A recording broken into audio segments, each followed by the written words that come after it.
Have you ever considered what makes a house truly unappealing to a buyer? Often, it's not the major structural flaws, but the accumulation of small, unaddressed issues. The clutter, the grime, the deferred maintenance.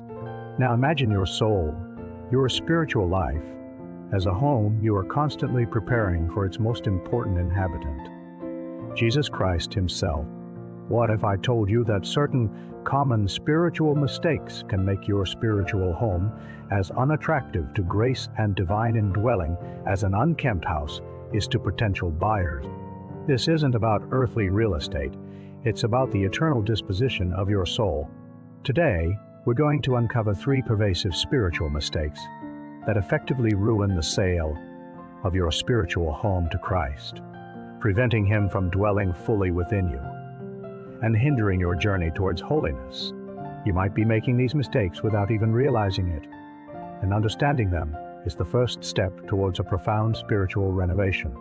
This topic might sound unusual for a Catholic faith channel, but the metaphor of our soul as a home is ancient and deeply biblical. St. Paul reminds us that we are temples of the Holy Spirit, 1 Corinthians 6:19. Jesus Himself says, "If anyone loves me, he will keep my word, and my Father will love him, and we will come to him and make our home with him." John 14:23. Our spiritual home is where Christ desires to reside, where grace takes root, and where our transformation into His likeness begins. When we make mistakes in preparing this home, we hinder God's work in us. We experience spiritual dryness, struggle with persistent sins, find prayer difficult, or feel a lack of purpose. These aren't just minor inconveniences.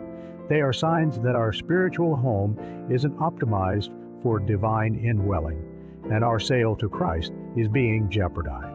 It's a hidden struggle that many overlook, focusing on external observances while the inner dwelling remains unaddressed.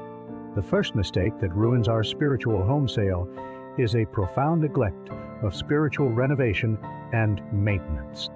Think about a physical house. You wouldn't put it on the market without cleaning it, decluttering, or fixing obvious issues.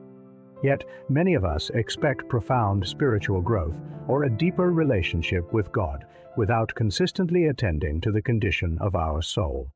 We let spiritual clutter, attachments to worldly things, trivial distractions, unconfessed minor sins accumulate. We have broken windows, unresolved past wounds, unaddressed mortal sins, lingering resentments that go unrepaired. This makes our spiritual home unwelcoming to God's grace and an unconducive environment for Christ to dwell fully. We delay confession, skip the daily examen, or avoid quiet reflection, allowing our interior space to become dusty and disordered. Just as a physical home needs regular upkeep, our soul requires diligent spiritual cleaning and repair. The second mistake is a misunderstanding of the true buyer, God Himself, and consequently, our own true value. In real estate, mispricing a home can devastate a sale. Spiritually, this manifests in 2 ways. First, we might overprice our home by approaching God on our own terms, demanding He meet our conditions, or believing our spiritual efforts alone are enough to earn His love and salvation. This is spiritual pride, attempting to sell a home that isn't truly ours to command, failing to acknowledge that God offers His grace freely. Conversely, we might undervalue our home, falling into despair, believing our soul is utterly worthless, beyond repair, or incapable of being a dwelling place for Christ. We forget our infinite value as children of God, made in His image and redeemed by His Son. Both extremes prevent us from offering ourselves authentically and completely, because we're either trying to sell a product that doesn't exist, our self-sufficiency, or we're too ashamed to present what we have, our redeemed but fallen self. The third mistake that ruins our spiritual home sale is inconsistent showing and a profound lack of authentic presence. Imagine a house that's only available to show on Sundays for an hour, or one that looks great from the outside but is empty, cold, and impersonal inside. Spiritually, this means we may have moments of intense prayer or spiritual fervor, but we fail to integrate our faith into our daily lives. Our spiritual home isn't consistently open for showing to God or to others. We compartmentalize our faith, living differently at church than at work, at home, or with friends. This lack of authenticity and consistent presence makes our faith appear disingenuous or lukewarm, hindering God's ability to transform us fully and diminishing our witness. We present a staged version of our spiritual home, rather than letting Christ truly dwell and shine through our consistent actions, virtues, and commitment in every moment. To avoid these pitfalls and prepare our spiritual home for Christ, let's embrace a simple framework: the 3 R's. First, regular renovation tour. This involves consistent spiritual upkeep. Make time for a daily examen, a brief reflection on your day, acknowledging God's presence, identifying areas for growth, and seeking forgiveness. Cultivate frequent confession, not just for mortal sins, but as a spiritual cleansing to clear the clutter of venial sins and attachments. Second, rightful relationship. This means understanding God's infinite love and mercy, not as something to be earned, but as a freely given gift.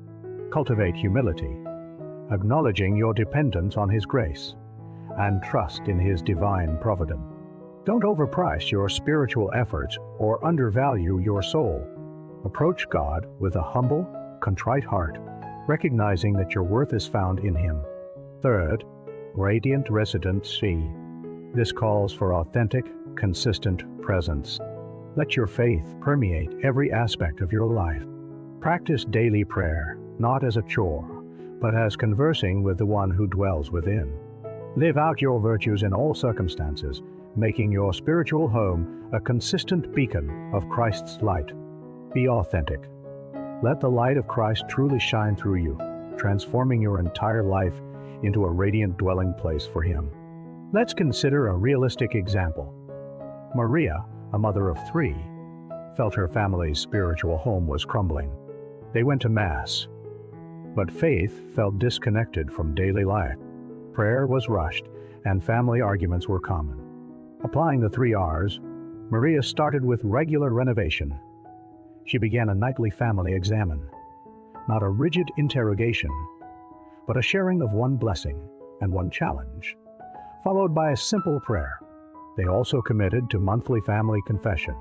For rightful relationship, Maria focused on teaching her children about God's unconditional love and forgiveness, emphasizing humility in their actions and less on being good for praise. Well, they learned to trust God's plan even when things were tough. For radiant residents, they started praying a decade of the Rosary together daily, integrating faith into their routine. Maria made a conscious effort to respond with patience and charity in daily challenges, showing Christ's love through her action. Gradually, their home became calmer, prayers more heartfelt, and the presence of Christ more palpable, making their family truly a domestic church, a home where Christ was truly welcomed. Adopting these spiritual practices isn't about achieving perfection overnight. It's about a lifelong journey of deepening your relationship with Jesus, allowing Him to truly move in and transform your heart. By embracing regular renovation, cultivating a rightful relationship with God, and striving for a radiant residence of faith, you develop virtues, strengthen your moral character, and learn to live faithfully in every aspect of your life. This ultimately prepares your soul not just for a deeper walk with Jesus now, but for your eternal dwelling with Him. It allows you to be a more credible witness of faith to others, radiating hope, joy, and peace. So, take a moment today to reflect. What renovations does your spiritual home need? Which mistake are you most prone to? Choose one R, regular renovation, rightful relationship, or radiant residence to focus on this week. Begin with a small practical step and invite Christ to help you build a spiritual home truly worthy of His indwelling.